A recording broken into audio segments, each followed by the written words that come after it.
মিসাইলের আঘাতে কাঁপছে ইসরায়েল। ইরানের দুটি পরমাণু কেন্দ্রে আঘাত, ড্রোন প্রধান সহ 2 শীর্ষ কমান্ডার নিহতের দাবি। নিরাপত্তা পরিষদের বৈঠকে নেই সংঘাত বন্ধের বার্তা। সরকারের সঙ্গে যোগাযোগ রাখছে কমিশন, সময় হলে জানা যাবে ভোটের দিনক্ষণ, বললেন সিএসি। সমঝোতার ভিত্তিতে নির্ধারিত সময় হবে নির্বাচন, জানালেন উপদেষ্টা ফরিদা। আগে তো মাঝে মধ্যে আসতো, কিন্তু এখন ওইভাবে ওষুধ টষুধ কোনো কিছু দিতেছে না। এবার আমার মনে হচ্ছে সরকার অতটা সচেতন না। ডেঙ্গু চোখ রাঙালেও এডিস নিধনে ঢিলে ভাব, 2 সিটির বিরুদ্ধেই উদাসীনতার অভিযোগ।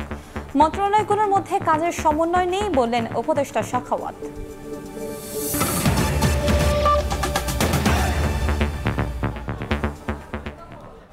সময় সংবাদের সঙ্গে আছি আমি কনক আজাদ। পাল্টাপাল্টি হামলায় কাঁপছে ইরান ও ইসরায়েল। শনিবার নাতানজ পরমাণু স্থাপনায় আঘাত হানে তেল আবিবের ক্ষেপণাস্ত্র।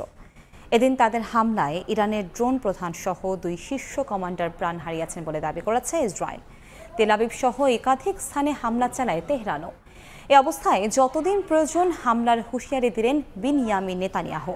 আর মার্কিন প্রেসিডেন্ট ট্রাম্প বলেছেন, যুদ্ধ বন্ধে ইসরায়েলকে চাপ দেবেন না তিনি।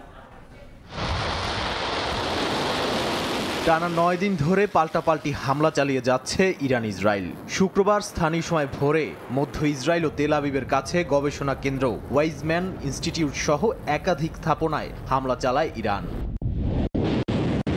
জবাবে ইরানের গুরুত্বপূর্ণ পারমাণবিক স্থাপনার অঞ্চল ইস্পাহান সহ দেশটির পশ্চিমাঞ্চলে থাকা ক্ষেপণাস্ত্র উৎক্ষেপণ কেন্দ্র লক্ষ্য করে দফায় দফায় হামলা চালায় দখলদার ইসরায়েল। একই সঙ্গে নাতানজ পরমাণু স্থাপনাকেও লক্ষ্যবস্তু বানায় তারা। এছাড়া বেশ কিছু ইরানি ড্রোন ভূপাতিত করার দাবিও করে ইহুদি বাহিনী। চলমান সংঘাতের মধ্যেই ইরানের উত্তরাঞ্চলের সেমনান শহরে 5.1 মাত্রার ভূমিকম্প অনুভূত হয়। শহরটির কাছেই একটি মহাকাশ ও ক্ষেপণাস্ত্র কেন্দ্রের অবস্থান হওয়ায় তা নিয়ে তৈরি হয়েছে নানা গুঞ্জন। এর মধ্যেই এক প্রশ্নের জবাবে মার্কিন প্রেসিডেন্ট ডোনাল্ড ট্রাম্প বলেন, ইরানে হামলা বন্ধে ইসরায়েলকে কোনো ধরনের চাপ দেয়া উচিত হবে না। ইসরায়েলি প্রধানমন্ত্রী বিনিয়ামিন নেতানিয়াহু বলেছেন, লক্ষ্য অর্জনে হামলা চালিয়ে যাবে তার দেশ। 20,000 ক্ষেপণাস্ত্র এবং একটি উন্মাদ শাসক গোষ্ঠীর পারমাণবিক বোমার হুমকি, এটা ইসরায়েলের অস্তিত্বের সংকট। যতদিন লাগবে ততদিন লড়ব। এদিকে আগামী সোমবার রুশ প্রেসিডেন্ট ভ্লাদিমির পুতিনের সঙ্গে বৈঠকে বসছেন ইরানের পররাষ্ট্রমন্ত্রী আব্বাস আরাকচি বলে জানিয়েছে গণমাধ্যম।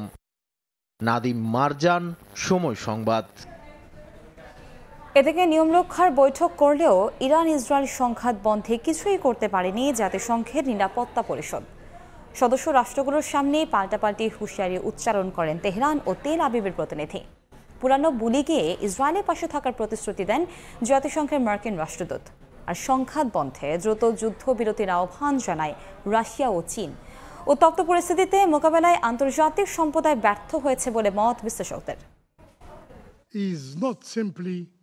ইরান ইসরায়েল পাল্টাপাল্টি হামলার মধ্যেই সংকট নিরসনের লক্ষ্যে বৈঠকে বসে জাতিসংঘের নিরাপত্তা পরিষদ। বৈঠকে যোগ দেন আন্তর্জাতিক পরমাণু শক্তি সংস্থার মহাপরিচালক রাফায়েল গ্রোসি এবং সদস্য রাষ্ট্রগুলোর একাধিক প্রতিনিধি। এ সময় দুই দেশের প্রতি সতর্ক বার্তা দেন মহাসচিব আন্তোনিও গুতেরেস। বলেন, সংঘাতের বিস্তার হলে যে আগুন জ্বলবে তা কেউ নিয়ন্ত্রণ করতে পারবে না। গুতেরেসের আহ্বান উপেক্ষা করে জাতিসংঘে ইসরায়েলের স্থায়ী প্রতিনিধি জানান, ইরানের পরমাণু হুমকি প্রতিহত না করা পর্যন্ত হামলা চলবে। আর ইরানের প্রতিনিধি বলেন, নিজেদের প্রতিরক্ষায় পিছপা হবে না তেহরান। জাতিসংঘে 51 নম্বর অনুচ্ছেদ অনুযায়ী আত্মরক্ষার স্বাভাবিক অধিকার প্রয়োগ করেছে ইরান। তেহরানের প্রতিক্রিয়া মানবাধিকার আইনের সঙ্গে সঙ্গতিপূর্ণ। বেসামরিক নাগরিকদের সুরক্ষার জন্য প্রয়োজনীয় সতর্কতা অবলম্বন করেছি। আমরা যা করছি তা অনেক আগেই এই পরিষদের করা উচিত ছিল। আন্তর্জাতিক সম্প্রদায় যেখানে দ্বিধায় ভুগছে, আমরা সেখানে পদক্ষেপ নিচ্ছি। ইরানের পরমাণু হুমকি সম্পূর্ণভাবে ধ্বংস না হওয়া পর্যন্ত আমরা থামব না। সংঘাত বন্ধের করণীয় নির্ধারণের পরিবর্তে মিত্র ইসরায়েলের সুরেই কথা বললেন জাতিসংঘে নিযুক্ত মার্কিন প্রতিনিধি। ওয়াশিংটন তেল আবিবের পাশে রয়েছে জানিয়ে তিনি বলেন, ইরানের পরমাণু কর্মসূচির বিরুদ্ধে ইসরায়েলের পদক্ষেপকে সমর্থন করে যুক্তরাষ্ট্র। No doubt that the United States continues to stand with Israel and supports its actions against Iran's nuclear ambitions. এদিকে চলমান সংঘাতে ইরানকে প্রত্যক্ষভাবে সমর্থন না দিলেও ইসরায়েলি হামলার নিন্দা জানিয়েছে রাশিয়া ও চীন। তেল আবিবের সমালোচনার পাশাপাশি দ্রুত অস্ত্রবিরতির তাগিদ দুই দেশের প্রতিনিধির। которые до последнего времени декларировали намерение. এই অবস্থায় বিশেষজ্ঞরা বলছেন মধ্যপ্রাচ্যে সংকটময় পরিস্থিতিতে শুধু নিয়ম রক্ষার বৈঠক করেছে সদস্য দেশগুলো। ইসরায়েল এবং ইরান পয়েন্ট অফ নো রিটার্নে চলে গেছে, যেখান থেকে ফিরে আসার কোনো সুযোগ নেই। এই অবস্থায় যদি খুব শক্তিশালী কোনো দেশ যেমন রাশিয়া, চীন, আমেরিকাও পারবে না, কারণ আমেরিকা অলরেডি পক্ষ নিয়ে ফেলেছে ইসরায়েলের পক্ষে। অতএব মধ্যস্থতাকারী হিসেবে চীন, রাশিয়া বা গোটা ইউরোপীয় ইউনিয়ন যদি মধ্যস্থতা করতে আসে এবং যুদ্ধবিরতির পদক্ষেপ নেয়, শুধুমাত্র তখনই সেটা সম্ভব। তাছাড়া এই যুদ্ধ খুব সহজে শেষ হবে না। উত্তপ্ত পরিস্থিতি মোকাবিলায় আন্তর্জাতিক সম্প্রদায় ব্যর্থ হয়েছে বলেও মত তার। সেক্ষেত্রে মৌসুমী সাথী, সময় সংবাদ। ইসরায়েলে আয়রন ডোম ও ডেভিডাল স্লিং এর মতো আধুনিক প্রতিরক্ষা ব্যবস্থা ভেদ করে লক্ষ্যে পৌঁছাচ্ছে ইরানের ক্ষেপণাস্ত্র। এক্ষেত্রে দেশটি ব্যবহার করছে সিজিল, হোভেইজে সহ আধুনিক ক্রুজ মিসাইল। তেহরানের অন্যতম হাতিয়ার হাইপারসোনিক ক্ষেপণাস্ত্র। এতে দিশেহারা হয়ে পড়েছে দখলদার বাহিনী। দুই দেশের এই যুদ্ধে কি কি অস্ত্র ব্যবহার হচ্ছে তা নিয়ে আলোচনা চলছে আন্তর্জাতিক মহলে। পাল্টাপাল্টি সংঘাতে উত্তপ্ত ইরান ইসরায়েল। যুদ্ধক্ষেত্রে শক্তিমত্তার জানান দিতে পিছপা হচ্ছে না কেউই। অথচ সংঘাত শুরুর পর অনেকেই তাচ্ছিল্য করেছিল ইরানকে, প্রশ্ন তুলেছিল তাদের সক্ষমতা নিয়ে। কিন্তু সপ্তাহ পেরোতেই দৃশ্যপটই পাল্টে দিয়েছে আয়াতুল্লাহ খামেনির ইরান। দেশটির এমন সাফল্যে কি কি অস্ত্র ব্যবহার হচ্ছে এবং ইসরায়েলি আকাশ প্রতিরক্ষা ব্যবস্থা আয়রন ডোমকে ভেদ করে কিভাবে তাদের লক্ষ্যে আঘাত আনছে, এ নিয়ে চুলচেরা বিশ্লেষণ চলছে আন্তর্জাতিক মহলে।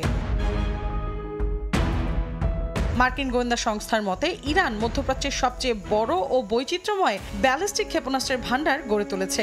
ইসরায়েলের সঙ্গে চলমান সংঘাত শুরুর আগে ইরানের কাছে ব্যালিস্টিক ক্ষেপণাস্ত্রের সংখ্যা ছিল প্রায় ৩,০০০। এর মধ্যে রয়েছে স্বল্প, মধ্য ও দূরপাল্লার ক্ষেপণাস্ত্র। এছাড়া হাইপারসনিক প্রযুক্তির ক্ষেপণাস্ত্র রয়েছে বলেও জানায় তারা। ইসরায়েলের হামলার পর দেশটিতে অপারেশন ট্রু প্রমিস 3-তে প্রথমবারের মতো দূরপাল্লার অত্যাধুনিক সিজিল ক্ষেপণাস্ত্র নিক্ষেপের দাবি করে ইরান। সিজিল ক্ষেপণাস্ত্রের অন্যতম বৈশিষ্ট্য হলো এর কঠিন জ্বালানি ব্যবহার। এই প্রযুক্তির কারণে এটিকে খুব অল্প সময়ের মধ্যে উৎক্ষেপণ করা সম্ভব হয়, ফলে যুদ্ধ পরিস্থিতিতে এটি তাৎক্ষণিক প্রতিক্রিয়ায় সক্ষম। ইরানের কর্মকর্তারা জানান সিজিল ক্ষেপণাস্ত্রের পাল্লা প্রায় ২০০০ থেকে ২৫০০ কিলোমিটার, যা ইসরায়েল, উপসাগরীয় দেশ, এমনকি ইউরোপের কিছু অংশে পর্যন্ত পৌঁছাতে সক্ষম। এছাড়া ইরানের অস্ত্রভান্ডারে রয়েছে হোভেইজে সহ বিভিন্ন ধরনের ক্রুজ ক্ষেপণাস্ত্র। ইসরায়েলের বিরুদ্ধে চলমান হামলায় এ ধরনের ক্ষেপণাস্ত্র ব্যবহার করেছে দেশটি। আল জাজিরার বিশ্লেষক গ্যাটোপুলোস বলেন, ইরানের হাতে এখন হাইপারসনিক ক্ষেপণাস্ত্র রয়েছে, যা ক্রমাগত উন্নত ও পরিণত ব্যালিস্টিক ক্ষেপণাস্ত্র প্রতিরক্ষা ব্যবস্থারই প্রত্যক্ষ ফলাফল। হাইপারসনিক ক্ষেপণাস্ত্রগুলো র্যাডারে ধরা পড়লেও প্রতিহত করা কঠিন বলেও জানান তিনি। কিছু হাইপারসনিক ক্ষেপণাস্ত্রের সঙ্গে হাইপারসনিক গ্লাইড ভেহিকেল HGV সংযুক্ত থাকে। এটি একটি যুদ্ধাস্ত্র যা শব্দের চেয়ে ৫ গুণ দ্রুত গতিতে উড়তে ও দিক পরিবর্তন করতে সক্ষম। মৌসুমী সাথী, সময় সংবাদ। এবার অন্য প্রসঙ্গ। সরকারের সহযোগিতা ছাড়া নির্বাচন আয়োজন সম্ভব নয়, তাই সরকারের সঙ্গে যোগাযোগ রাখছে কমিশন। সময় হলেই জানা যাবে ভোটের দিনক্ষণ। সকালে আগারগাঁওয়ে কর্মকর্তাদের প্রশিক্ষণের উদ্বোধন শেষে কথা জানান প্রধান নির্বাচন কমিশনার AMM নাসির উদ্দিন। বলেন, কর্মপরিকল্পনা অনুযায়ী চলছে কমিশনের কার্যক্রম। এদিকে ময়মনসিংহে এক অনুষ্ঠানে মৎস্য প্রাণী সম্পদ উপদেষ্টা ফরিদা আক্তার বলেছেন, সংস্কার বাস্তবায়ন ও রাজনৈতিক দলগুলোর মধ্যে সমঝোতার ভিত্তিতে নির্ধারিত সময় হবে নির্বাচন। শনিবার সকালে আগারগাঁও নির্বাচনী প্রশিক্ষণ ভবনে নির্বাচনী আইন ও বিধি নিয়ে নির্বাচন কর্মকর্তাদের দিনব্যাপী প্রশিক্ষণের আয়োজন করে নির্বাচন কমিশন। প্রথম পর্যায়ে অংশ নেন ৫০ কর্মকর্তা। প্রশিক্ষণের উদ্বোধন করেন প্রধান নির্বাচন কমিশনার। কর্মসূচির উদ্বোধন ঘোষণা করছি। প্রশিক্ষণ শেষে সাংবাদিকরা সিএসির সঙ্গে কথা বলতে চাইলে বাগড়া দেন নির্বাচন কমিশন সচিব। প্রশ্ন হচ্ছে রোডম্যাপ কবে দিবেন এবং সরকারের সাথে যোগাযোগ হয়েছে কিনা? এবার আপনারা বলেন স্যার, আপনি ওইখান থেকে বলেন প্রশ্নটা। পরে সচিবের পরামর্শেই কথা বলেন সিএসি। জানান নির্বাচন নিয়ে সরকারের সঙ্গে যোগাযোগ রাখছে কমিশন, যথাসময়ে জানানো হবে ভোটের দিনক্ষণ। যতই আপনি স্বাধীন বলেন না কেন ইসিকে, সরকার ছাড়া নির্বাচন করা সম্ভব, কারণ সরকারের সহযোগিতা নিয়েই তো আমাকে নির্বাচনটা করতে হবে। আমাকে আইনশৃঙ্খলা বাহিনীর সাহায্য নিতে হবে, সরকারি অফিসারদের সাহায্য নিতে হবে, প্রশাসনের সহযোগিতা নিতে হবে। সুতরাং সরকার এখানে মুখ্য একটা ভূমিকা রাখবে তো ইলেকশনের মধ্যে। এটা ছাড়া তো সম্ভব না। ইলেকশনের ব্যাপারে যদি তারিখের ব্যাপারে যদি বলতে চান, যদি ডেটের ব্যাপারে, এটা আপনারা যথাসময়ে জানতে পারবেন, আমরা যথাসময়ে শিডিউল ঘোষণা করব। সিসি আরও জানান কর্মপরিকল্পনা অনুযায়ী কমিশনের কার্যক্রম চলছে, প্রয়োজনে সেখানেও পরিবর্তন আনা হবে। বিভিন্ন জনের মতামত নিয়েই আচরণবিধি এবং নীতিমালা চূড়ান্ত করা হবে বলেও জানান সিএসি। আমি রুটম্যাপ বলছি না, এটা আমাদের একটা কর্মপরিকল্পনা, সেটা তো অবশ্যই আছে। যে কোনো অফিসে তাদের একটা কর্মপরিকল্পনা থাকবে না, এত বড় একটা নির্বাচন হবে, আমাদের নিজস্ব একটা পরিকল্পনা, এটা আমাদের ব্যবহারের জন্য। এদিকে ময়মনসিংহে এক অনুষ্ঠানে মৎস্য ও প্রাণী সম্পদ উপদেষ্টা জানান সংস্কার বাস্তবায়ন ও রাজনৈতিক দলগুলোর সঙ্গে সমঝোতার ভিত্তিতে নির্ধারিত সময়েই নির্বাচন হবে এবং রাজনৈতিক দলগুলোর সাথে একটা সমঝোতার মাধ্যমে একটা সুষ্ঠু সুন্দর একটা নির্বাচন দিয়ে তারপর একটা নির্বাচিত সরকার, যাকে জনগণ তাদের পছন্দ মতো সরকার গঠনের একটা প্রক্রিয়ার মধ্যে যেতে পারবে। একটি সুষ্ঠু ও সুন্দর নির্বাচন দিতে অন্তর্বর্তী সরকার কাজ করছে বলেও জানান উপদেষ্টা ফরিদা আক্তার। কাউসার চৌধুরী কুমু, সময় সংবাদ, ঢাকা। একমত না হওয়া সংস্কার প্রস্তাব বাস্তবায়নে নির্বাচিত সংসদ উদ্যোগী হবে বলে জানিয়েছেন বিএনপির মহাসচিব মির্জা ফখরুল ইসলাম আলমগীর। এদিকে জনগণের প্রত্যাশা পূরণে দ্রুত নির্বাচনের বিকল্প নেই বলে মনে করছেন দলটির স্থায়ী কমিটির সদস্য ডক্টর AZM জাহিদ হোসেন। রাজধানীতে আলাদা আয়োজনে এই কথা বলেন নেতারা। লন্ডন বৈঠকের পর নির্বাচনের রোডম্যাপ নিয়ে রাজনৈতিক দলগুলোর মধ্যে টানাপোড়েন অনেকটাই কেটে গেছে। এখন তফসিল ঘোষণা ও নির্বাচনী প্রস্তুতির বিষয়ে ইসিকে তাগাদা দিতে সরকারের প্রতি আহ্বান নেতাদের। শনিবার বিকেলে ঢাকা রিপোর্টার্স ইউনিটি মিলনায়তনে বাংলাদেশের বিপ্লবী ওয়ার্কার্স পার্টির প্রতিষ্ঠাবার্ষিকীর পুনর্মিলনী অনুষ্ঠানে যোগ দেন বিএনপি মহাসচিব মির্জা ফখরুল ইসলাম আলমগীর। তিনি বলেন, বিগত 15 বছরে দেশের সব প্রতিষ্ঠান ধ্বংস করেছে আওয়ামী লীগ। তারা দেশের টাকা লুট করে পাচার করেছে, তা প্রমাণ হয়েছে গত বছরে সুইস ব্যাংকে বিপুল অঙ্কের টাকা জমার ঘটনা। ফ্যাসিস্ট আওয়ামী লীগ তারা বাংলাদেশের প্রতিটি প্রতিষ্ঠানকে ধ্বংস করে দিয়েছে। তারা নির্বাচন ব্যবস্থা, রাষ্ট্রীয় কাঠামো, বিচার ব্যবস্থা, আমলাতন্ত্র এবং শিক্ষা ব্যবস্থা, স্বাস্থ্য ব্যবস্থা সব কিছুকে তারা ধ্বংস করে দিয়েছে। সংস্কার ও নির্বাচন প্রসঙ্গে বিএনপি মহাসচিব বলেন, বেশিরভাগ সংস্কার প্রস্তাবে একমত হলেও যেসব বাকি থাকবে তা পরবর্তী সংসদ বাস্তবায়নে উদ্যোগী হবে। লন্ডন বৈঠকে নতুন বাংলাদেশ গঠনে আশা দেখছেন বলেও জানান মির্জা ফখরুল। এনসিপির নিবন্ধনের আবেদনে স্বাগত জানান তিনি। একটা অত্যন্ত গুরুত্বপূর্ণ দল আজকে বোধহয় সম্ভবত তারা আগামীকাল তারা নিবন্ধনের জন্য জবাব দেবে। আমাদের ছাত্ররা যেখানে আছেন আমরা স্বাগত জানিয়েছি, এখনো স্বাগত জানাচ্ছি এবং আমাদের প্রত্যাশা তাদের প্রতি অনেক বেশি। আমরা আশা করি যে তারা এই তারুণ্য যে নেতৃত্ব, সেই নেতৃত্ব আমাদেরকে নিঃসন্দেহে আমাদের সেই লক্ষ্য অর্জনে সাহায্য করবে। এদিন সকালে জাতীয় প্রেস ক্লাবে ন্যাশনালিস্ট রিসার্চ ফাউন্ডেশনের আলোচনায় যোগ দেন বিএনপির স্থায়ী কমিটির সদস্য ডাক্তার AZM জাহিদ হোসেন। বলেন, জন আকাঙ্ক্ষার বিরুদ্ধে গেলে পরিণতি পরাজয়, তাই জনগণের প্রত্যাশা পূরণে দ্রুত নির্বাচন জরুরি।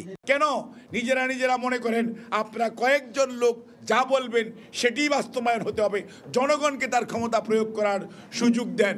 31 দফা বিএনপি দিয়েছে, আপনারা আপনাদের দফা দেন। জনগণের পাশে যান, জনগণের কাছে যান। জনগণ যাকে গ্রহণ করবে, যাকে দায়িত্ব দিবে, ইনশাল্লাহ আগামীর বাংলাদেশ তারাই নেতৃত্ব দিবে, তারাই গড়ে তুলবে। জুলাই শহীদদের দলীয়করণ না করে সবাইকে যথাযথ মূল্যায়নের আহ্বান জানান বিএনপির নেতা সভাপতি আহমেদ সালেহিন। সময় সংবাদ, ঢাকা। সংস্কারের আগে নির্বাচন হলে দ্বিতীয় ফ্যাসিবাদের জন্ম হবে বলে মন্তব্য করেছেন জামায়াতে ইসলামের সেক্রেটারি জেনারেল অধ্যাপক মিয়া গোলাম পরোয়ার। সকালে যশোর শিল্পকলা একাডেমিতে আয়োজিত রোকন সম্মেলনে প্রধান অতিথির বক্তব্যে কথা বলেন তিনি। এছাড়া নির্বাচন নিরপেক্ষ করতে সরকারকে সহযোগিতা দিতে প্রস্তুত আছে জামায়াতে ইসলামী বলেও জানান তিনি। এদিকে বরিশালেও জেলা আইনজীবী সমিতি মিলনায়তনে সমাবেশ করে দলটি। এ সময় জাতীয় সংসদ নির্বাচনের তারিখ ঘোষণার আগে প্রশাসনে নিরপেক্ষ লোক বসানোর দাবি জানান নেতারা।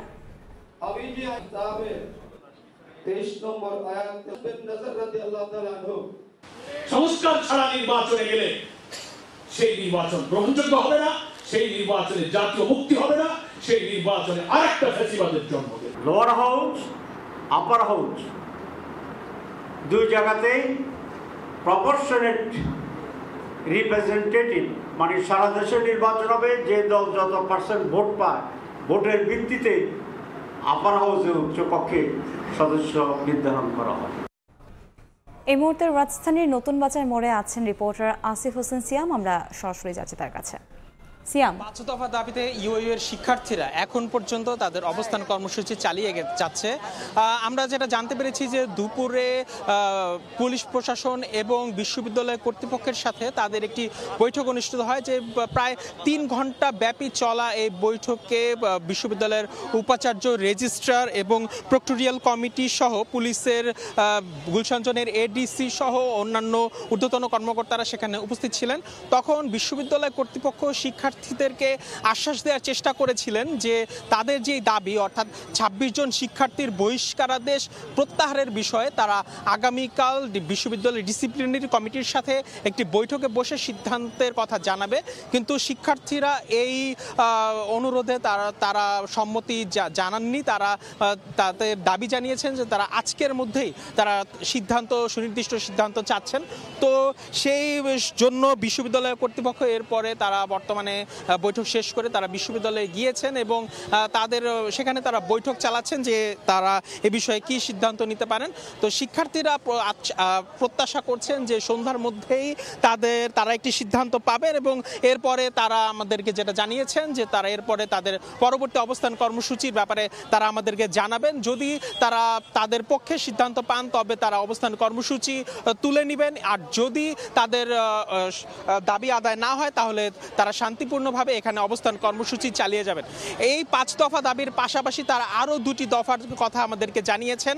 তাদের আন্দোলন শুরু হওয়ার পরবর্তীতে যে পুলিশ তাদের উপর যে হামলা চালিয়েছে সেই হামলার সুষ্ঠু বিচারের দাবিতে তারা স্বরাষ্ট্র উপদেষ্টার প্রতি সুষ্ঠু বিচারের দাবি জানিয়েছেন এবং তাদের যেই ৫ দফা দাবি তারা জানিয়েছেন সেই ৫ দফার বিষয়ে তারা শিক্ষা উপদেষ্টার সঙ্গে আলোচনায় বসতে চাওয়ার দাবিও তারা জানিয়েছেন। তো সেই পর্যন্ত তারা তাদের অবস্থান কর্মসূচি চালিয়ে যাবেন এবং তারা জানিয়েছেন যে সন্ধ্যার মধ্যেই তারা একটি ব্রিফিংয়ের মাধ্যমে তারা পরবর্তী অবস্থানের বিষয়ে আমাদেরকে আপডেট জানাবেন। তো নতুন বাজার মোড় থেকে ইউইউ বিশ্ববিদ্যালয়ের অবস্থান কর্মসূচির ব্যাপারে আমার কাছে ছিল এই সর্বশেষ। অবস্থান কর্মসূচির খবর জানাচ্ছিলেন আমাদের সহকর্মী সিয়াম। চলমান সমস্যার সমাধানে ঢাকা মেডিকেল কলেজের একাডেমিক কার্যক্রম বন্ধ ঘোষণা করা হয়েছে। একই সঙ্গে কাল দুপুরের মধ্যে শিক্ষার্থীদের হল ছাড়ার নির্দেশনা দেওয়া হয়েছে, তবে চালু থাকবে হাসপাতালের সেবা।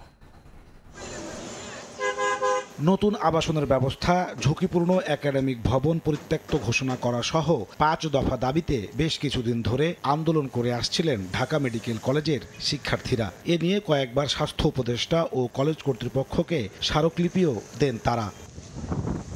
আন্দোলনের মুখে এবার ঢাকা মেডিকেল কলেজ অনির্দিষ্টকালের জন্য বন্ধ ঘোষণা করেছে কর্তৃপক্ষ। বন্ধ থাকবে একাডেমিক কার্যক্রম। রোববার দুপুর ১২টার মধ্যে হল ছাড়তে হবে শিক্ষার্থীদের। শনিবার একাডেমিক কাউন্সিলের জরুরি সভায় এ সিদ্ধান্ত নেওয়া হয়। একাডেমিক কাউন্সিলের সভাপতি অধ্যক্ষ কামরুল আলমের সই করা বিজ্ঞপ্তিতে বলা হয়, একাডেমিক ভবন ও হোস্টেলের অবকাঠামোগত দুরবস্থা নিয়ে শিক্ষার্থীদের আন্দোলনের কারণে শিক্ষা কার্যক্রম বন্ধ ঘোষণা করা হয়েছে। বিজ্ঞপ্তিতে আরও জানানো হয়, শিক্ষার্থীদের দাবি বাস্তবায়নে বেশ কিছু পদক্ষেপ নেওয়া হয়েছে। শিক্ষা কার্যক্রম বন্ধ থাকলেও চালু থাকবে হাসপাতাল। নাজমুস সালেহী, সময় সংবাদ, ঢাকা। ডাকসু নিয়ে এখনও দ্বিমুখী অবস্থানে ছাত্র সংগঠনগুলো। নির্বাচন কমিশন গঠনকে স্বাগত জানিয়ে গণতান্ত্রিক ছাত্র সংসদ ও ছাত্র শিবির দ্রুত তফসিলের দাবি জানালেও ভোটের পরিবেশ নেই বলে দাবি ছাত্র দলের। গণতন্ত্রে প্রার্থীর বয়সসীমা না রাখা নিয়ে সমালোচনা করছে গণতান্ত্রিক ছাত্র সংসদ ও ছাত্র শিবির। আর ছাত্রদলের অভিযোগ, কাউকে বিশেষ সুবিধা দিতে নির্বাচন নিয়ে প্রশাসন তড়িঘড়ি করছে। শিক্ষার্থীদের নিরাপত্তা ও নির্বাচনের পরিবেশ নিশ্চিত করতে আন্তরিকতার ঘাটতি নেই বলে দাবি বিশ্ববিদ্যালয় প্রশাসনের। শাকির আহমেদের রিপোর্ট। গত 16 জুন ঢাকা বিশ্ববিদ্যালয় কেন্দ্রীয় ছাত্র সংসদ ডাকসু নির্বাচন পরিচালনার জন্য প্রধান রিটার্নিং কর্মকর্তা সহ 10 সদস্যের নির্বাচন পরিচালনা কমিটি চূড়ান্তভাবে অনুমোদন করে সর্বোচ্চ নীতি নির্ধারণী ফোরাম সিন্ডিকেট। নির্বাচন পরিচালনা কমিটি গঠনকে স্বাগত জানিয়ে দ্রুত তফসিল ঘোষণার দাবি বাংলাদেশ গণতান্ত্রিক ছাত্র সংসদ ও ইসলামী ছাত্র শিবিরের। তবে একটি সংগঠনকে বিশেষ সুবিধা দিতেই চূড়ান্তভাবে অনুমোদিত গঠনতন্ত্রে প্রার্থীর বয়সসীমা রাখা হয়নি বলে অভিযোগ তাদের। নির্দিষ্ট বয়সসীমা থাকাটা সাধারণ শিক্ষার্থীদের জন্য যারা আসলেই শিক্ষার্থীদের স্বার্থে কাজ করবে এটি জরুরি ছিল বলে আমরা মনে করি। দেরি করার যে প্রবণতা আমরা বিশ্ববিদ্যালয় প্রশাসনের ভেতরে দেখেছি সেই প্রবণতা যাতে আর ফিরে না আসে। নির্বাচন করবার জন্য বয়সকে কোনো লিমিটেশনের মধ্যে রাখবেন না, যখন আপনি উন্মুক্ত করে দেবেন তখন ওই যে যারা দীর্ঘদিন ধরে আদুবাই হয়ে বিশ্ববিদ্যালয়ে পড়ে আছে, বিশ্ববিদ্যালয়ে রাজনীতি করে নানা রকম সুবিধা নেওয়ার জন্য, তাহলে তারা এই সুযোগটি পাবে। কিংবা বিশ্ববিদ্যালয় প্রশাসন বলেন তার নির্দিষ্ট একটি রাজনৈতিক দলের কাছে, গোষ্ঠীর কাছে কেমন যেন জিম্মি হয়ে থাকে। এখনও ডাকসু নির্বাচনের পরিবেশ তৈরি হয়নি দাবি করে ছাত্রদল বলছে কাউকে বাড়তি সুবিধা দিতেই এখনও শিক্ষার্থীদের নিরাপত্তা নিশ্চিত না করে ডাকসু নির্বাচন নিয়ে তড়িঘড়ি করছে বিশ্ববিদ্যালয় প্রশাসন। প্রশাসন যদি মনে করে 2019 সালের মতো একটি পক্ষকে সুবিধা দেওয়ার জন্য বা তড়িঘড়ি করে একটি নির্বাচন যেনতেন নির্বাচন আয়োজন করে ফেলবে, তাহলে সেক্ষেত্রে আমাদের মনে হয় যে শিক্ষার্থীদের যে পূর্ণ অধিকার নিশ্চিতের জন্য যে ডাকসুর স্বপ্ন বা আকাঙ্ক্ষা রয়েছে সেটি বাস্তবায়ন হবে না। কাউকে বাড়তি সুবিধা দেওয়ার সুযোগ নেই জানিয়ে বিশ্ববিদ্যালয় প্রশাসন বলছে লেভেল প্লেইং ফিল্ড ও নির্বাচনের পরিবেশ নিশ্চিতে সর্বোচ্চ চেষ্টা করা হচ্ছে। ছাত্রলীগের ঝটিকি মিছিল কোথায় করেছে? যেখানে করেছে সেটা কি ক্যাম্পাসের ভেতরের কোনো জায়গা? বিভিন্ন জায়গায় যে দুর্বলতা আছে সেগুলো শিক্ষার্থীরাই আমাদেরকে বলেন এবং এগুলো আমরাও নিজেরা ঘুরে ঘুরে দেখি, শিক্ষার্থীরা বলেন, আমরা সেগুলো মিট আপ করার চেষ্টা করছি। নিরাপত্তা নিশ্চিত করতে ক্যাম্পাসে সিসি ক্যামেরার সংখ্যা বাড়ানোর পাশাপাশি নানা উদ্যোগের কথা জানিয়েছেন প্রক্টর। শতভাগ প্রোটেকশন আছে এটা কেউ বলতে পারবে না। শাকির আহমেদ, সময় সংবাদ, ঢাকা। পরীক্ষা শুরুর আগে নওগাঁয় থানার লকার ভেঙে এইচএসসির প্রশ্নপত্র চুরির ঘটনায় জড়িতদের বিচার দাবিতে মানববন্ধন কর্মসূচি পালিত হয়েছে। বেলা 11:30টার দিকে ধামইরহাট উপজেলা চত্বরে মানববন্ধনে অংশ নেন বিভিন্ন শ্রেণী পেশার মানুষ। এ সময় তারা অভিযোগ করে বলেন, সম্প্রতি উপজেলায় আইন শৃঙ্খলা অবনতি সহ পুলিশের দায়িত্বহীনতা বেড়েছে। থানা চত্বর থেকে প্রশ্ন ফাঁসের ঘটনা ভিন্ন খাতে প্রবাহের চেষ্টা চালানো হচ্ছে বলেও অভিযোগ তাদের। এই ঘটনায় ধামইরহাট থানার ওসিকে দায়ী করে তার বিচারের দাবি জানান বক্তারা।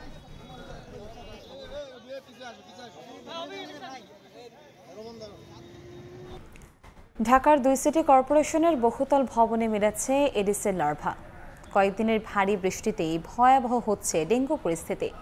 এজন্য নগর কর্তৃপক্ষের উদাসীনতাকে দুষছেন নগরবাসী। যদিও কর্তৃপক্ষের দাবি মশক নিধনে ওয়ার্ড পর্যায়ে কাজ করছে মনিটরিং সেল। ডেঙ্গুর বিস্তার রোধে রয়েছে বিটিআই লার্ভিসাইড প্রয়োগের চিন্তাও। বিশেষজ্ঞরা বলছেন ডেঙ্গু মোকাবেলায় জরুরি ভিত্তিতে র্যাপিড ক্র্যাশ প্রোগ্রাম চালু করা উচিত। আবু সাইদ নিশানের রিপোর্ট। শখের ছাদ বাগানে ডেঙ্গুর প্রজনন ক্ষেত্র, টবে জমে থাকা পানি, প্লাস্টিক ড্রাম কিংবা অব্যবহৃত পাত্রে ভয়ঙ্কর এডিস মশার বিস্তার। ঢাকার 2 সিটি কর্পোরেশনের এমন অনেক বহুতল ভবনে মিলেছে ডেঙ্গুর বাহক এডিসের লার্ভা। এবার বর্ষার আগেই ডেঙ্গুর চোখ রাঙানিতে বেড়েছে আতঙ্ক।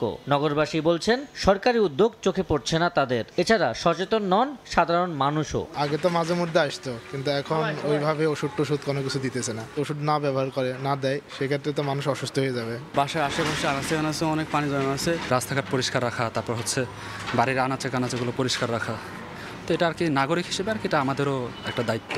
ডেঙ্গু চারিদিকে এবার হচ্ছে জানতে পারতেছি, কিন্তু এবার আমার মনে হচ্ছে সরকার অতটা সচেতন না। গত বছর দেখছি অনেকবার আমাদের এখানে আসছে, বলছে পানি পরিষ্কার করেন, বাড়িঘর ক্লিন করেন। সবাই যদি পরিষ্কার পরিচ্ছন্নতা থাকে তাহলে ডেঙ্গু হবে না। যদিও নগর কর্তৃপক্ষের দাবি মশক নিধনে ওয়ার্ড পর্যায়ে গঠন করা হয়েছে মনিটরিং সেল। ডেঙ্গুর বিস্তার রোধে বিটিআই লার্ভিসাইড প্রয়োগের চিন্তা করছে উত্তর সিটি কর্পোরেশন। দক্ষিণের প্রশাসকের কণ্ঠেও একই সুর। 25টা ওয়ার্ডকে সিলেক্ট করেছি হটস্পট হিসাবে, সেগুলো হচ্ছে প্রিভিয়াস ডেটা এবং পেশেন্টের সংখ্যা দিয়ে। এই 25টা ওয়ার্ডে 34টা টিম কাজ করবে এবং প্রতিটা টিমে 15 জন করে সদস্য থাকবে। এদের কাজ হবে যে সোর্সগুলোকে রিডাকশন করা, সোর্সগুলোকে পিক করা। সোর্স পিক করলে তাহলে ব্রিডিং প্লেসের সংখ্যা কমে যাবে। ছাদ বাগানে যে টবগুলো আছে সে টবের মধ্যে যদি আমি বিটিআই গ্র্যানুলসটা দিয়ে দিই তাহলে সেখানে সে প্ল্যান্টেরও কোনো ক্ষতি করবে না, আবার সেখানে মসকিটো হতে পারবে না। এটা আমাদের একটা নতুন এডিশন। ইনশাল্লাহ আমরা আগামী 3 মাসের মধ্যে এই প্রকিউরমেন্টে যাব। মশকের উচ্চ যেখানে উৎপাদন হয় সেটাকে বন্ধ করা যায়, এই জন্য আমরা মোবাইল কোড করার জন্য আমাদের জনগণকে সচেতন করা হবে, একই সঙ্গে তাদেরকে কিছুটা হলো আইনের আওতায় নিয়ে আসা। পরিস্থিতি নিয়ন্ত্রণে জরুরি ভিত্তিতে র্যাপিড ক্র্যাশ প্রোগ্রাম চালুর পরামর্শ বিশেষজ্ঞদের। এডিস মশা যদি আমরা এখনই নিয়ন্ত্রণ করতে না পারি তাহলে এই বছর ডেঙ্গুর যে পরিস্থিতি সেটি ভয়াবহ হওয়ার একটি সম্ভাবনা আছে। জরুরি ভিত্তিতে আমাদের র্যাপিড ক্র্যাশ প্রোগ্রাম চালানো উচিত এবছরের ডেঙ্গু মোকাবেলা করার জন্য। ডেঙ্গু মোকাবেলায় সিটি কর্পোরেশনের উদ্যোগের পাশাপাশি জনসচেতনতার বিকল্প নেই বলেও মত বিশেষজ্ঞদের। আবু সাইদ নিশান, সময় সংবাদ, ঢাকা। মন্ত্রণালয় ও সরকারের বিভিন্ন সংস্থার মধ্যে কাজের সমন্বয় নেই বলে মন্তব্য করেছেন নৌ পরিবহন উপদেষ্টা সাখাওয়াত হোসেন। বিশ্ব হাইড্রোগ্রাফিক দিবস উপলক্ষে সকালে রাজধানীর সামরিক জাদুঘরে নৌবাহিনী আয়োজিত সেমিনারে কথা বলেন তিনি। এ সময় সমৃদ্ধ সামুদ্রিক ব্যবস্থাপনা নিশ্চিতে সমন্বিত উদ্যোগের তাগিদ দিয়ে নৌ পরিবহন উপদেষ্টা বলেন, বাংলাদেশের মতো বিশাল সমুদ্র সীমা অনেক দেশেরই নেই, আর জাহাজের নিরাপদ চলাচল সামুদ্রিক সম্পদের টেকসই ব্যবহারের পাশাপাশি প্রতিরক্ষার ক্ষেত্রেও গুরুত্বপূর্ণ হাইড্রোগ্রাফিক তথ্য উপাত্ত। এ সময় সামুদ্রিক মৎস্য আহরণের উপর জোর দিয়ে উপদেষ্টা আরও বলেন, এ বিষয়ে কাজ করতে আগ্রহীদের প্রস্তাব বিবেচনা করবে সরকার। সেমিনারে নৌবাহিনী প্রধান অ্যাডমিরাল নাজমুল হাসান বলেন, যে কোনো ধরনের হুমকি থেকে দেশের সমুদ্র সীমা রক্ষায় বদ্ধপরিকর নৌবাহিনী। The Bay of Bengal forms the foundation of our economic prosperity, acting as a lifeblood that sustains our nation. Bangladesh Navy plays a pivotal role in guarding this bay, ensuring our safety from all kinds of threats. My experience of this last 10 months that in our country the ministries have no connection with each other. Everybody is doing their own. It's not today. It's right from the beginning. Imagine somebody comes and they repair the road, and next day somebody comes and digs the road. That's what we see every time in Dhaka city. First of all comes the TNT, they dig the road, then they repair. Then they come the WASA and they dig the road, they repair. And then somebody else comes and he digs the road, because something else is to be done. This is the scenario in the government as well. ফেনীর মুহুরী নদীর ভাঙা বাঁধ মেরামত করছে পানি উন্নয়ন board. টেকসই নতুন বাঁধ নির্মাণের জন্য 7,340 কোটি টাকার প্রকল্প প্রস্তাবনা দেওয়া হয়েছে। এদিকে বৃষ্টি বন্ধ হওয়ায় নেমে গেছে নদীর পানি, তবে এখনও দুর্ভোগ কাটেনি বাসিন্দাদের। 6 শতাধিক পুকুরের মাছ ভেসে যাওয়ায় নিঃস্ব হয়েছেন অনেকেই। একের পর এক জিও ব্যাগে ভরা হচ্ছে বালু, ফেলা হবে বাঁধের ভাঙা স্থানে। ফেনীর মুহুরী নদীর ভাঙা বাঁধ মেরামতে চলছে এমন কর্মযজ্ঞ। উজান, ঢল আর টানা বৃষ্টিতে বৃহস্পতিবার রাতে মুহুরী নদীর উত্তর বড়িয়া নামক স্থানে বাঁধ ভেঙে যায়। এতে প্লাবিত হয় 6টি গ্রাম, ক্ষতিগ্রস্ত হয় রাস্তাঘাট। শনিবার পানি নেমে যাওয়ায় বাঁধ মেরামতে কার্যক্রম শুরু করে পানি উন্নয়ন বোর্ড। কাজের তদারকি করছে সেনাবাহিনীর কনস্ট্রাকশন টিম। পানি উন্নয়ন বোর্ড জানায়, মুহুরী, কহুয়া ও সিলোনিয়া নদী পাড়ের 122 কিলোমিটার টেকসই বাঁধের জন্য 7,340 কোটি টাকার প্রকল্প প্রস্তাবনা দেয়া হয়েছে। ভাঙন কবলিত স্থানটিতে আমরা জিও ব্যাগ, জিও টিউব এবং অন্যান্য সরঞ্জাম দিয়ে এরা দ্রুত বন্ধ করার জন্য চেষ্টা করব এবং আমাদের কাজ চলমান আছে। এদিকে বৃষ্টি বন্ধ হওয়ায় নেমে গেছে নদীর পানি, তবে এখনো দুর্ভোগ কাটেনি বাসিন্দাদের। 6 শতাধিক পুকুরের মাছ ভেসে যাওয়ায় নিঃস্ব হয়েছেন অনেকেই। নদী যদি মনে করেন খনন করে তাহলে ভবিষ্যতে আরো এদিক দিয়ে বানলেও আরেক দিক দিয়ে পড়বে। বারবার করে যায়, কোনো মেরামত করে না, হালকা ভাবে করে যায়, আমরা বারবার ক্ষতিগ্রস্ত হই। এক কুমো জল আসিল, জলগুলো কষ্ট মশে কাছে কষ্ট মশে এখন গড়ের ব্যবস্থা করি। ভারতের উজান থেকে নেমে আসা পাহাড়ি ঢল ও গত কয়েকদিনের টানা বর্ষণে বৃহস্পতিবার রাতে মুহুরী নদীর উত্তর বড়িয়া নামক স্থানে বাঁধ ভেঙে যায়। এতে 6টি গ্রামের বিভিন্ন বাড়িঘর তলিয়ে যায়। ফুলগাজী বাজারে পানি ওঠায় দোকানপাটের মালামাল ক্ষতিগ্রস্ত হয়। আতিয়া সজল, সময় সংবাদ, ফেনী। সময় সংবাদে আরো থাকছে। জুলাই আগস্ট নাগাদ কমে আসবে মূল্যস্ফীতি, জ্বালানি খাতে হবে উন্মুক্ত টেন্ডার, জানালেন ফাউজুল কবির। বাজেটে কালো টাকা সাদা করার বিপক্ষে পরিকল্পনা উপদেষ্টা।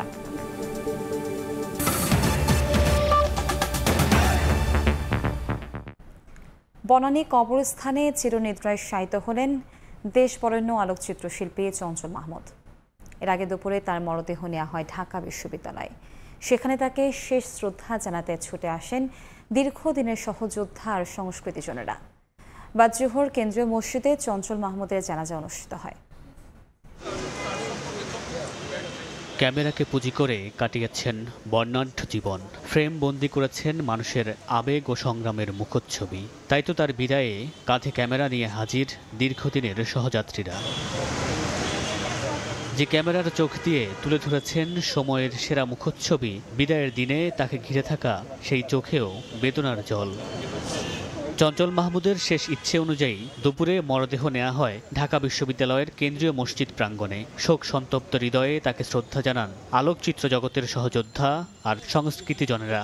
তার পোর্টফোলিও যদি দেখি তাহলে সত্যিকার অর্থে আমাদের শিল্প সাহিত্য সংস্কৃতিতে যারা আছে তারা প্রত্যেকেই সেখানে ছিল।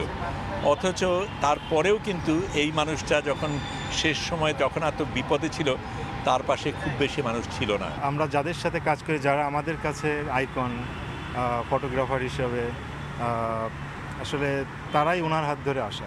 বাদ জোহর নামাজে জানাজা শেষে মরদেহ নেওয়া হয় বনানী কবরস্থানে। সেখানেই চিরনিদ্রায় শায়িত হন দেশ বরেণ্য এই আলোকচিত্র শিল্পী। মামুনুর রশিদ পনেল, সময় সংবাদ, ঢাকা। জুলাই আগস্ট নাগাদ মূল্যস্ফীতি কমে আসবে বলে জানিয়েছেন বিদ্যুৎ, জ্বালানি ও খনিজ সম্পদ উপদেষ্টা ফাউজুল কবির খান। দুপুরে সিরডাপ মিলনায়তনে আলোচনা সভায় তিনি আরও বলেন, দুর্নীতি ও অপচয় দেশের অর্থনীতির সবচেয়ে খারাপ দিক, কমিয়ে আনতে দরকার জাতীয় ঐকমত্য। উপদেষ্টা আরও বলেন, জ্বালানি খাতকে দুর্নীতিমুক্ত করতে উন্মুক্ত টেন্ডার দেওয়া হবে।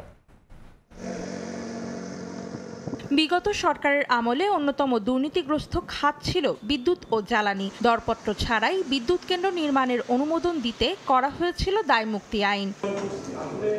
অন্তর্বর্তী সরকার দায়িত্ব নিয়ে এই অবস্থার পরিবর্তন করার চেষ্টা করেছে বলে জানান জ্বালানি উপদেষ্টা। অর্থনীতি সমিতি আয়োজিত বাজেট আলোচনায় তিনি বলেন, এর সুফল হিসেবে বিদ্যুৎ ও জ্বালানির খরচ কমে জিনিসপত্রের দাম হ্রাস পাবে। এই যে মূল্যস্ফীতি নিয়ন্ত্রণের যে আমরা মনে করি যে এটা সঠিক পথে এগোচ্ছে। জুলাই আগস্ট নাগাদ এটাতে একটা সিগনিফিক্যান্ট ড্রপ আমরা দেখতে পাবো। দুর্নীতি ও অপচয়কে দেশের অর্থনীতির জন্য সবচেয়ে খারাপ দিক উল্লেখ করে তা কমিয়ে আনতে জাতীয় ঐকমত্যের গুরুত্ব তুলে ধরেন জ্বালানি উপদেষ্টা। দুর্নীতি, অপচয় এবং ইনকম্পিটেন্স, এই তিনটা আমাদেরকে গ্রাস করছে। আমরা যেটা করতে যাচ্ছি, প্রথম হচ্ছে যে একটা ব্যক্তিগত দৃষ্টান্ত স্থাপন করতে যাচ্ছি। গত 10 মাসে একবারও কিন্তু আমরা বিদ্যুৎ কিংবা জ্বালানির দাম বাড়াই নাই। এদিকে আলোচকেরা আসন্ন বাজেটের বিভিন্ন অসঙ্গতির কথা তুলে ধরে বলেন, বরাদ্দের চাইতে অর্থের সঠিক ব্যবহারের উপর গুরুত্ব দিতে হবে। টোটাল হেলথ এক্সপেন্ডিচার জিডিপি যত পার্সেন্টেজ হওয়া উচিত সেটা যথেষ্ট কম। আমরা ওই টাকাটা বেস্ট ইউটিলাইজ করতে পারছি না, that is sometime more important. 4% এবার জেন্ডার বাজেটের অ্যালোকেশন কমেছে। মজুরির যে কাজগুলো, অর্থাৎ সার্ভিস সেক্টর এবং ম্যানুফ্যাকচারিং এর কিছু কিছু জায়গা, সেই জায়গাটাতে কিন্তু আমাদের এমপ্লয়মেন্টের দিকে আমরা কিন্তু খুব বেশি আগাতে পারি। আনু মোহাম্মদ ভাই বলল যে ট্যাক্স জিডিপি বাড়ানো লাগবে না, এটা আমি ঠিক মনে করি না। কারণ আপনি যদি ট্যাক্স না বাড়ান তাহলে কি একটা গোষ্ঠী শুধু দেশে সম্পদ অর্জন করে সৃষ্টি করে নিজেরাই শুধু খাবে? সম্পদের সমবন্টন নিশ্চিত করার জন্য প্রগতিশীল কর ব্যবস্থা নিশ্চিত করার পরামর্শ দেন আলোচকরা। অন্তরা সেন, সময় সংবাদ, ঢাকা। বাজেটে কালো টাকা সাদা করার বিপক্ষে পরিকল্পনা উপদেষ্টা ডক্টর ওয়াহিদুদ্দিন মাহমুদ। গবেষণা প্রতিষ্ঠান র্যাপিড আয়োজিত বাজেট আলোচনায় তিনি কথা বলেন। এ সময় তৈরি পোশাক শিল্প মালিকরা বলেন, এলডিসি গ্র্যাজুয়েশন একটি প্রস্তুতিহীন পরিকল্পনা, তারা এর জন্য প্রস্তুত নন। এই উত্তরণ মানসম্মানের ইস্যু নয়, বরং বাস্তবতা। তবে উত্তরণ পিছানোর বিপক্ষে বাণিজ্য সচিব। 2026 সালের নভেম্বরে স্বল্পোন্নত দেশের তালিকা থেকে উত্তরণ করবে বাংলাদেশ। আগের সরকারের তথ্য উপাত্তের উপর ভিত্তি করে এই উত্তরণের বিপক্ষে রফতানিমুখী শিল্প খাতের মালিকরা। র্যাপিড আয়োজিত বাজেট আলোচনায় তারা সাফ জানিয়ে দিলেন এলডিসি গ্র্যাজুয়েশন প্রস্তুতিহীন পরিকল্পনা। তবে এ কথা মানতে নারাজ বাণিজ্য সচিব ও পরিকল্পনা উপদেষ্টা। এটি একটি প্রস্তুতিহীন পরিকল্পনা। আমরা কোনো মতেই এলডিসি গ্র্যাজুয়েশনের জন্য প্রস্তুত না। গ্র্যাজুয়েশন আমাদের হয়ে গেছে 2021-এ। এখন আমরা প্রথম 2 বছর পরের 3 বছর এক ধরনের যে কি বলে গ্রেস পিরিয়ডের মধ্যে আছি। এখন নতুন করে যদি আবার 3 বছর বা 5 বছর চাওয়া হয় সেটা এক ধরনের আবদার হতে পারে। আমার ওই 6 বছরের সময়কালে এমন কোনো এক্সাম্পল নেই যে যারা বলেছে যে তারা চায় না এবং আমরা সেটা মেনে নিয়েছি উত্তরণের জন্য। গ্র্যাজুয়েশন পরবর্তী দ্বিপাক্ষিক মুক্ত বাণিজ্য বা অগ্রাধিকারমূলক বাণিজ্য চুক্তি নিয়ে দর কষাকষির আগে বাংলাদেশকে শুল্ক কাঠামোতে পরিবর্তন আনার পরামর্শ দেন অর্থনীতিবিদরা। আমাদের উচ্চ শুল্ক আমরা আবার এফটি নেগোশিয়েট করতে যাচ্ছি। কাজে একটা অ্যাপ্রোচ হচ্ছে আগে ট্যারিফটাকে খানিকটা রেশনালাইজ করা, তারপরে এইসব নেগোসিয়েশনের মধ্যে যাওয়া। কিন্তু আমরা এখন পর্যন্ত সেরকম কোনো স্ট্র্যাটেজি দেখতে পারি নাই। এ সময় প্রধান অতিথির বক্তব্যে পরিকল্পনা উপদেষ্টা কালো টাকা সাদা না করার বিপক্ষে তার মতামত তুলে ধরেন। 1 কোটিও যদি সে দেখাতে না পারে 5 কোটি টাকা দিয়ে কিনেছে, তাহলে এটা থাকার তো কোনো দরকার নেই। কাজে এতই যখন আলোচনা হয়েছে তুলে দেওয়া হবে।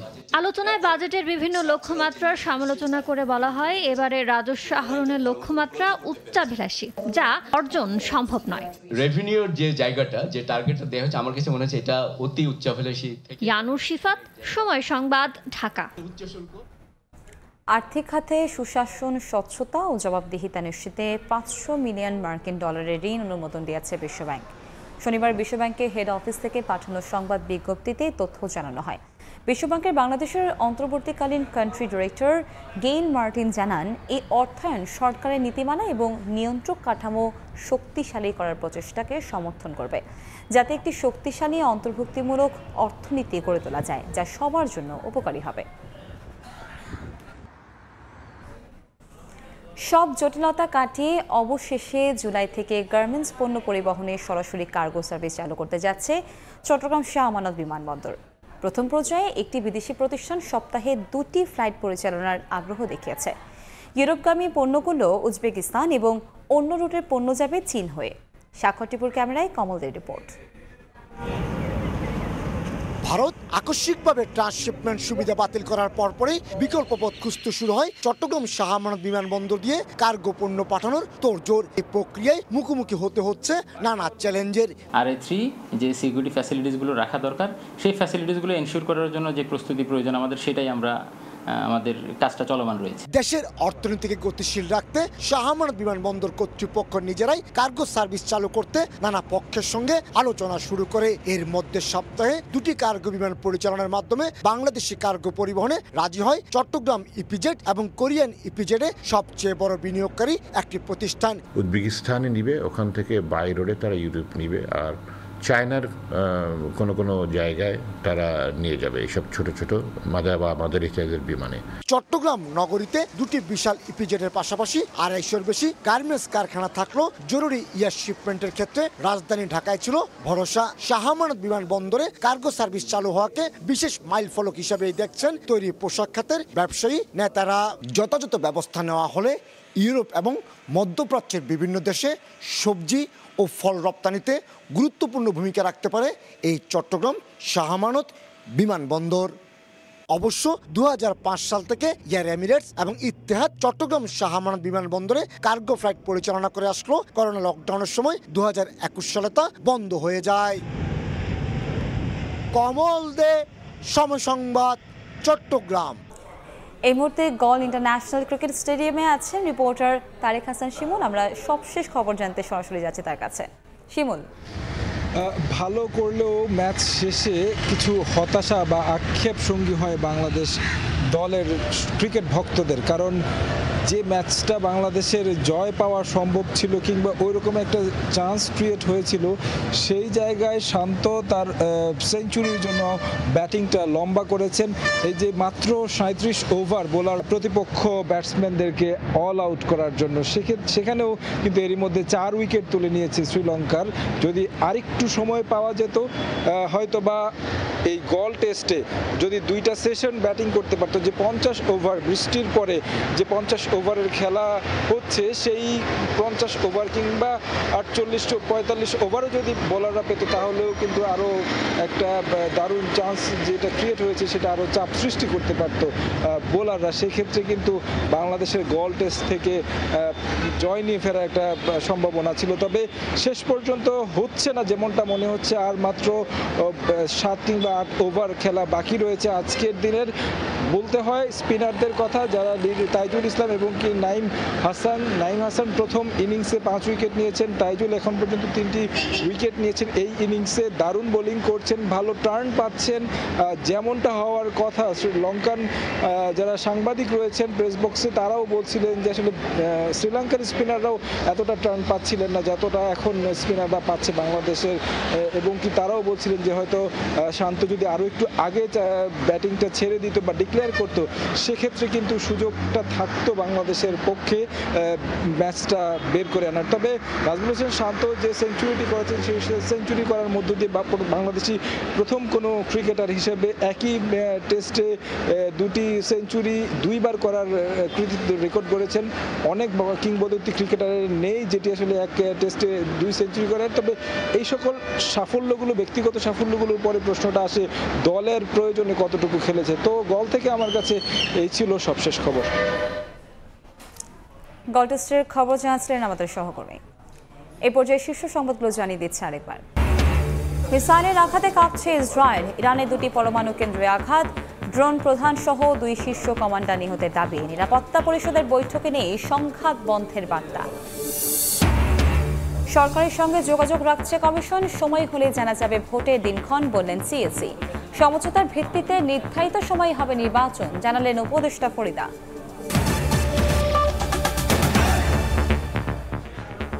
এ ছিল সময় সংবাদে, সঙ্গেই থাকুন সময়ের।